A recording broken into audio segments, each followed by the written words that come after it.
What's going on, everybody? It's your man with the plan, Shane Man 20. I want to welcome you guys all back to the channel and welcome to February. We seem to be moving right along with 2018. I guess the only good news about it is we're getting that much closer to spring. So in today's video, we are going to be talking about none other than the 2019 Silverado and what we know now. But first, I got a couple of things to bring you guys up to speed on. So, if you have not seen my previous video or you have just stopped into this channel for the first time, you guys will really want to check out the last video that I posted, which I will leave a card for it right up here, somewhere in this general area thing, yeah. You guys are going to want to check that out first, so that way you get fully up to speed on what's going on with my 2014 Silverado and the plans that I have for it this 2018 year. But to just jump into things, one thing I'm going to let you guys know is that this month, probably here in about a couple of weeks, definitely going to get the headers sent out to be coated. I've got a couple of shops in mind. I think I've narrowed it down to the one that I want to take them to, so I just got to get in contact with them, all that good stuff.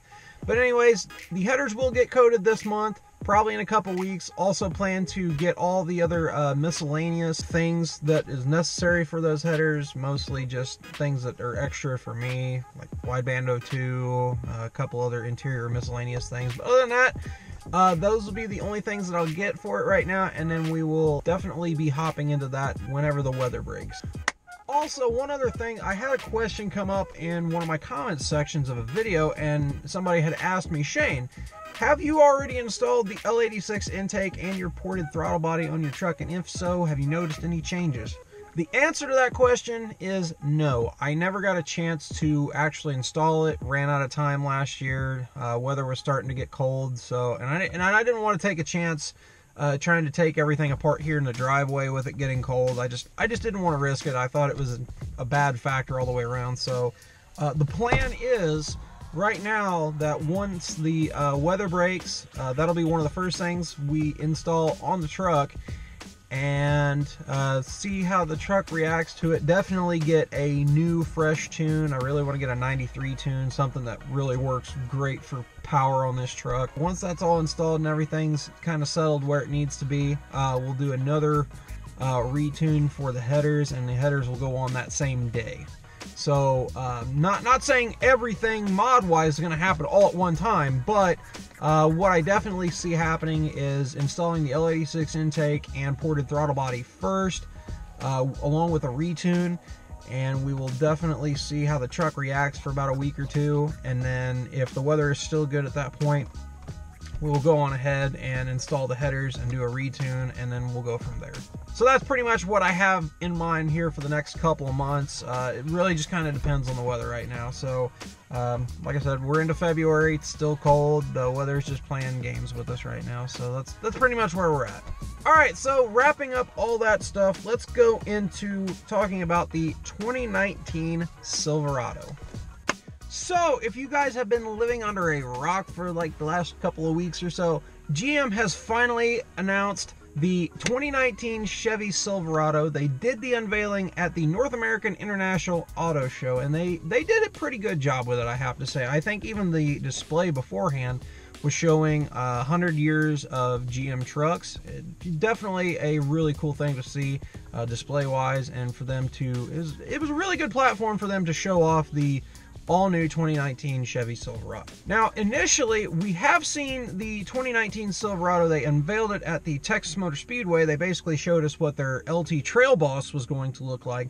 In case in point, for the unveiling, they obviously showcased the truck that everybody has already seen, which was the LT Trailboss.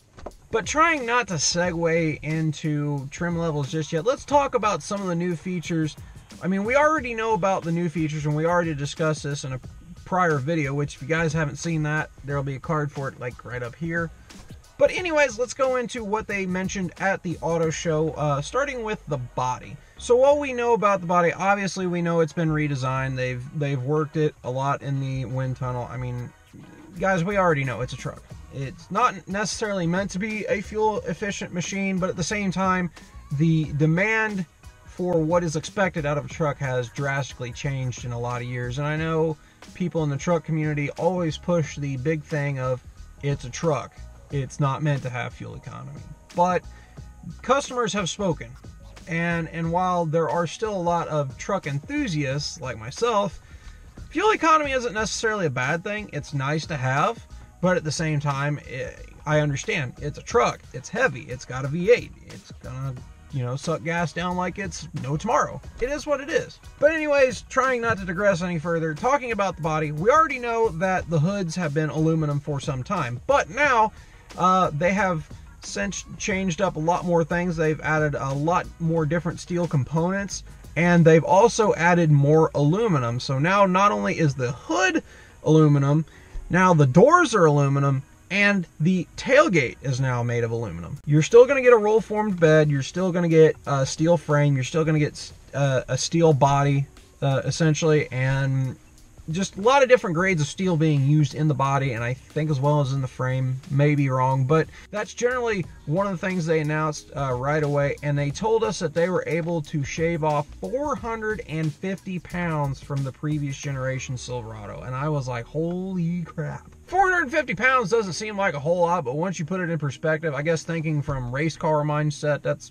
for every 100 pounds you take out of a vehicle is like 1/10 of a second and 1/4 mile. So I guess if you're really counting those kinds of things, might be something to consider. Now, I don't know about you guys, but I'm still kind of skeptical of the use of aluminum on the doors and the tailgate. That's not to say it wasn't a bad idea at all, but the kind of thing that I'm thinking of is that the doors are now going to be more dent prone unless you use like a thicker grade of aluminum, or, you know, at least thicker sheets of aluminum. It would probably definitely help in that regard.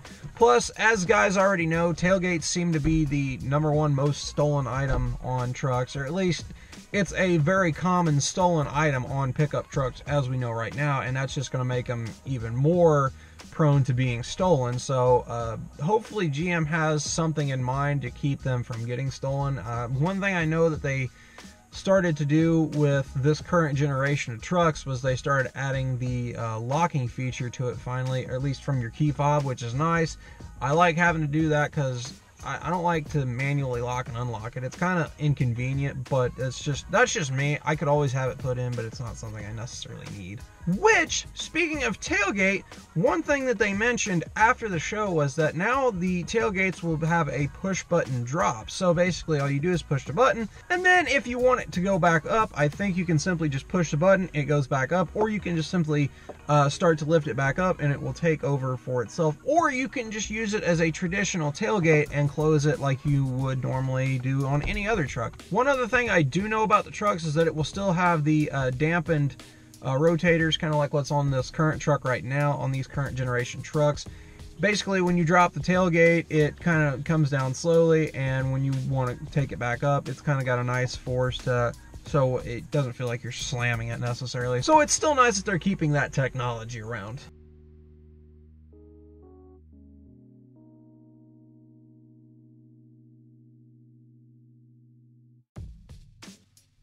Now, moving into the interior, there wasn't too many huge changes, but there was certainly some drastic changes to note. At the International Auto Show, GM had said that they heard from customers and they heard from consumers, and they were basically told that the current generation Silverado interior was already pretty good, but there were only some subtle changes that really needed to happen. Like, for example, the trailer brake controller is moved from the left side to the right side of the truck, and I think it's actually a pretty good move considering I would say most people are right-handed. A lot of truck users, or truck owners rather, are right-handed, and those controls being on the right-hand side would probably make a lot more sense to me.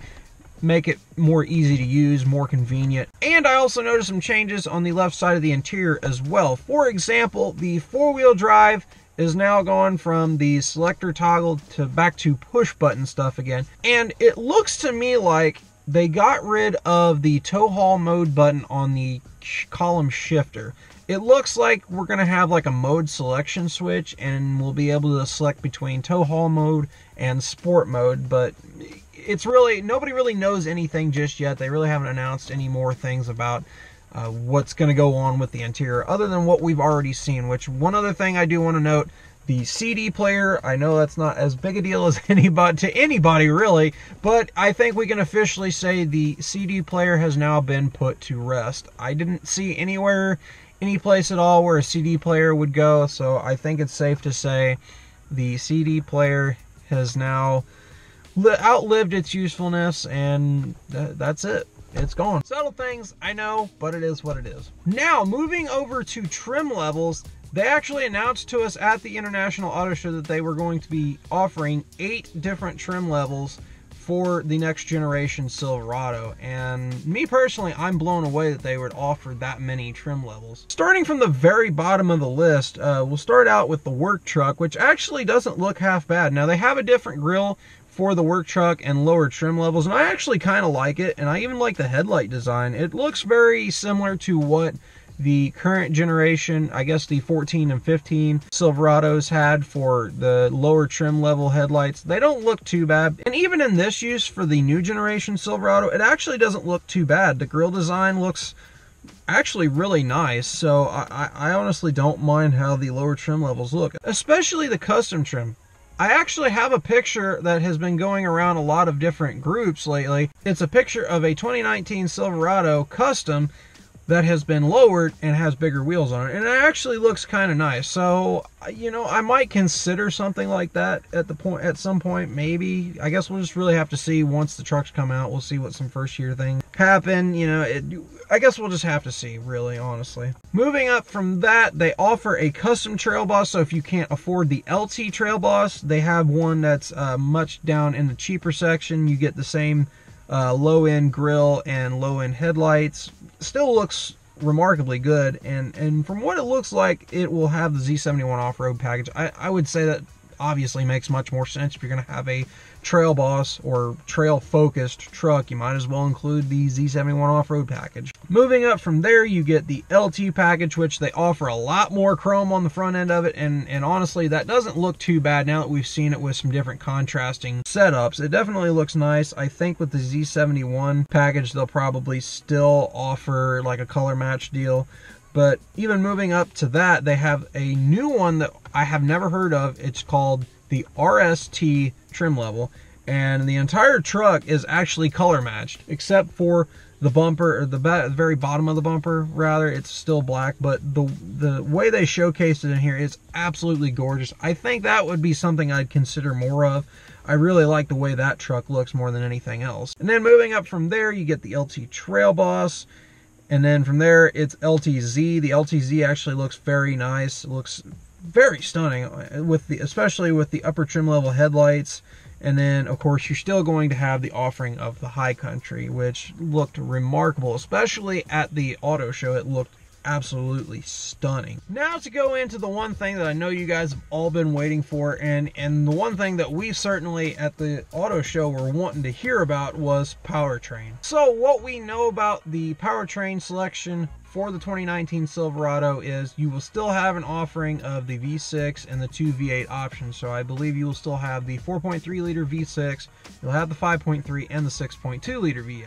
One thing that they are making a change on that is kind of controversial to me is the fact that they have changed active fuel management yet again. They have now made a change to something that they have called dynamic fuel management, or what I'm calling for short DFM. So what DFM is able to do is able to assess the load on the engine and is able to determine whether or not it needs to shut off one cylinder or if it needs to shut off up to 7 cylinders. That's kind of bizarre to think about.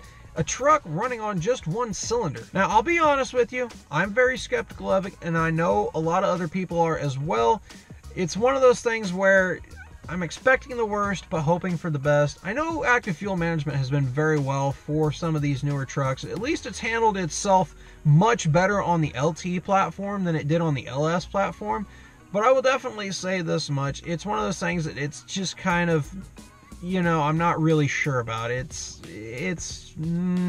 have a feeling that's going to be the #1 thing removed from the trucks when somebody gets their hands on it. I think that's going to be the first thing. Is a lot of performance shops are going to get their hands on those engines, and they're going to learn how to take that all off, because nobody's going to want to deal with it. But maybe that's just my opinion. That's my take on it. You know, I guess we'll just have to see what happens from that point on. Another thing that I think was brought up by a particular consumer that was at the show, they did try to ask whether or not they were going to offer the 6.2 liter in other trim levels. They didn't really want to say anything just yet, but I have a feeling they might be offering the 6.2 in more trim levels. I'm really hoping so. I would definitely take 6.2 in regular cab short bed version, please. And the biggest part of the announcement that they made was that they were now going to be offering a 3-liter inline 6 Duramax turbo diesel. I was like, thank God, yes, they're finally offering it, even though, you know, Ram has been offering it for some time now, and Ford just announced that they were going to be offering a Power Stroke in their F-150 lineup. It's nice to see that finally those kinds of things are going to be offered. But here's my big question about that. Does that mean that you're still going to be able to do just as much with that diesel as you would be any V8? That is something I'm really curious to say. I'm not necessarily looking for a bunch more towing capacity, but it would be nice to see if it would compare to like the 6.2 in terms of towing capacity, while still maybe getting the fuel economy of the 4.3 or 5.3 rather, and just kind of seeing where things like that would go. You know, it's definitely one of those things I'm really curious to see what they're going to be doing with the turbo diesel. That is basically what we know about these new 2019 Silverados so far, and that's basically some of the other updates that I had for you guys. Is that the headers are definitely going to happen. I am still going to put the L86 intake and ported throttle body on this truck. I just haven't had any chance or any time really to do anything because it's been so cold. I don't have a garage, as some of you guys already know. But in any case, I think that's pretty much everything I have to update you guys on, and that's pretty much the entire discussion. So what do you guys think about this new 2019 Silverado? You still think it's going to be an awesome truck? Do you think it's going to be a really crappy truck? Are you not really sure? Are you on the fence? Leave your comments down in the comments section below. I really like to hear the feedback on what you guys all think about the new 2019 Silverado. But with that said, guys, hopefully you enjoyed this video. If you did, make sure to give it a big thumbs up because I really do appreciate it. Also, if this is your first time stopping into this channel, please hit that subscribe button because it means the world to me. It always means the world to me. Also, do not forget about that notification bell next to the subscribe button. Make sure to hit that so you are always notified of when I post new videos, because you do not want to be left in the dark. I'm about ready to do some nifty things with this 2014 Silverado that you guys do not want to miss. So make sure you hit that subscribe button and notification bell as well. With that said, guys, I'm going to go get gas for the truck. Hopefully you have a fantastic day and take it easy.